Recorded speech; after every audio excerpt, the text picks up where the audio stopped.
Hello. Good What's morning. what's your name? I'm Dr. Renee Schlueter. And what school? Which school do you teach I teach at? at Kirkwood Community College and also the Okay. University of Iowa. Oh wow, awesome. Is it alright if I record you? Absolutely. Okay, awesome. So, what do you specialize in? My area is 19th century British literature, and in the Rome class that I teach collaboratively, I specialize in the Romantic poets and the grand tourists who came to Rome, so the expatriate colony in Rome. Oh wow, awesome. And how long have you been working on or studying that, or not studying, just teaching it? I have been teaching at university and colleges for 20 years. Wow. Yeah. So you like what you do, huh? I love what I do. It's the best possible work. That's amazing. So how long have you been coming to Rome? The first year I came was 2003, Mhm. and I came with Dr. Sheets, Dr. Weber, came again in 2004, and in 2005 I started bringing students together collaboratively with the Mhm. two universities. How's your experience been?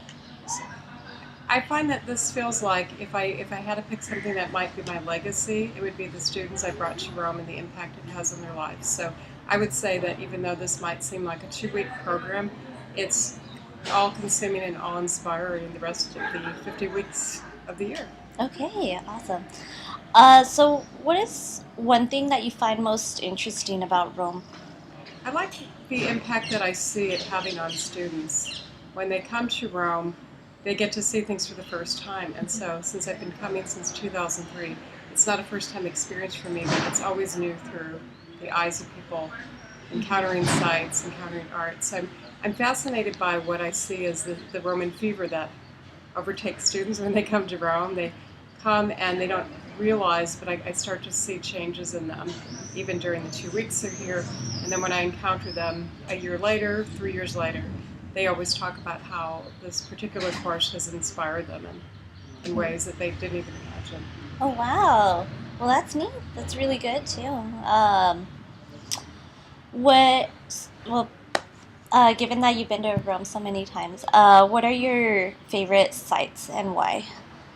That's really hard to say. That feels Right. like picking my favorite book, but I like students being very touched in the Keats Shelley Memorial Oh yeah. Museum by Keats's life, because I think for younger students they really respond to a young person whose life gets cut off at age 25. Mhm. But I never feel like there's a site that I don't enjoy. It's that I get to come back each time and see something new about a particular place. Hmm. And you learn more and more every time Yeah. you come. You see something different, and you just draw it in and Yeah. just enjoy every single moment. I think.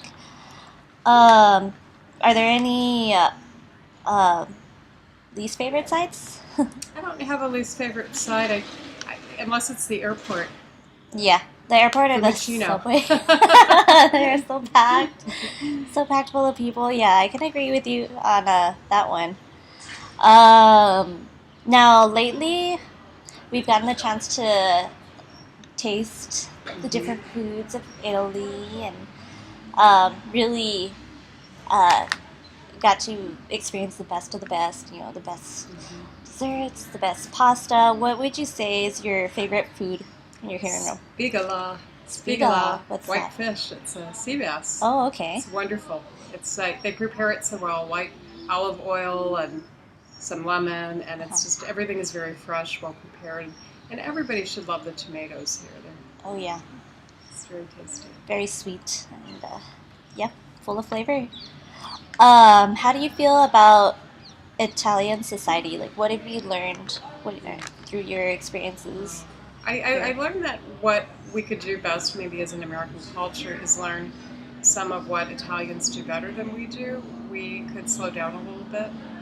The restaurant experience to me here is so much better than the United States. I like the idea that you sit down, you're not constantly besieged by a server who's trying to push you out. So I like the leisurely pace of meals. I like a lot about just Italian culture, and my interactions with Italians in really casual ways are whimsical and amusing years later. So I just find every year I have an interesting encounter with someone from an entire different culture and space, and I think that's valuable as a way to think about what am I doing in my culture that I could stop and pause and rethink. So yeah, I'm grateful to be where I am, but I really enjoy coming here and having that perspective of going back and slowing down in certain ways. And they're so patient, like with tourists. They're very open to learning a new language, like for us, so that way when tourists come into the country, they can actually communicate. So that's also pretty neat. Now, my topic was on St. Peter's Square. What can you tell me about St. Peter's Square? Maybe that I missed, or something that interesting facts or anything. I think you covered a lot of the most important details. I didn't think that there was anything as an omission from that. What I think is interesting is trying to convince people to buy into why come to St. Peter's Square. Isn't this just a site for the devout Catholics? Why is, and I don't think that's an omission in the report. I just think that the big sell I have to give to students every year is why is this space important other than looking at its architecture, looking at Bernini's design of it, and why else is this space important? I think students sometimes miss the idea of the Pope as a spiritual religious leader, but also, they had a Vatican City. It's its own political entity in some ways too. So I just would say that the hard sell for students is coming down to a papal audience, seeing the spiritual leader, but why it's historically important and politically important. Yeah, that's true. Now, lately we've seen many of the works by Bernini, particularly like St. Peter's Square, and we went to the museum yesterday and saw some more of his most famous sculptures. What are your thoughts on his work? I love how my students come to Rome and realize that they are seeing some of the most beautiful art, and that they have seen nothing like the Bernini sculptures, Apollo and Daphne, Hades and Persephone, and I enjoy seeing their reactions to the beauty and just magnificence of how Bernini makes the sculptures move and come to life. They're so dramatic, and you can definitely see the emotion on them. It's really beautiful. And those people, particularly those who spent time during reports, they're interested in their topic, but when they see it, they're so inspired, and it really makes them have, I think, an enduring interest in art in ways that they wouldn't if they hadn't spent the time studying that piece. When you study it and then you see it, you enjoy it in a whole new way. Have a deeper appreciation. Yes. Great. Okay, awesome.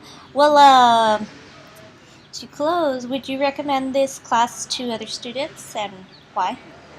Well, on the basis of taking students here for 10 years, I would say it changes them in those ways I described. Culturally, they're more open.